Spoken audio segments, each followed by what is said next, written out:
श्रद्धांजलि सभा में आए लोगों को यथार्थ गीता दी गई, वो गीता जिसमें कर्म का ज्ञान है, वो गीता जिसमें इंसानियत का मर्म है, वो गीता जो हीराबा के लिए संबल थी और इसी गीता के ज्ञान को उन्होंने अपने जीवन में उतारकर इसके संस्कार अपने बच्चों में डाले।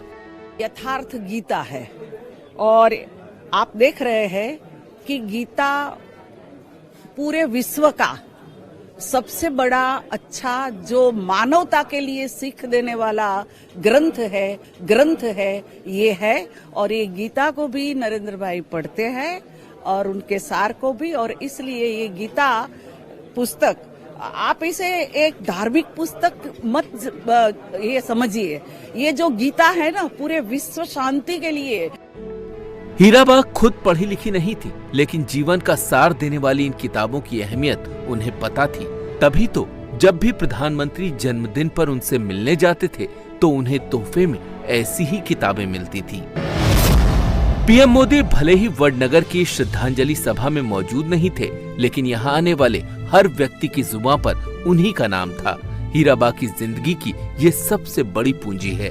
एक माँ के नाम को, उनके संघर्ष को बेटे ने ऐसे मुकाम पर पहुंचा दिया कि आज पूरी दुनिया में नरेंद्र मोदी के नाम का डंका बज रहा है, और जब जब ये नाम गूंजता है तो उसके साथ जुड़ा होता है हीराबा का नाम। वडनगर,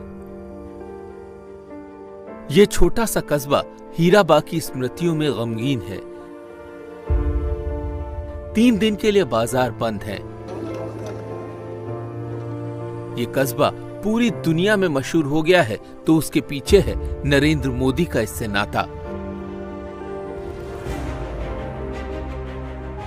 लेकिन हीराबा के लिए वडनगर सिर्फ एक कस्बा नहीं था, इस वडनगर में समाई थी उनकी पूरी जिंदगी। गरीबी के दौर का वो संघर्ष, 6 बच्चों की परवरिश, सब कुछ इसी वडनगर में उन्होंने की। एक छोटा सा घर था जिसमें न कोई खिड़की, न बाथरूम, न शौचालय, मिट्टी की दीवारों और खपरेल से बनी छत से बना टेढ़ कमरे का ढांचा, जिसमें 8 लोगों के परिवार को बांध कर रखती थी हीराबा। भले ही गरीबी थी, लेकिन इसका असर उन्होंने अपने बच्चों पर नहीं आने दिया। अपने बच्चों में उन्होंने ऐसे संस्कार पिरोए कि वो कभी भी गलत राह पर नहीं गए। माँ की वो परेशानियां नरेंद्र मोदी कभी नहीं भूले।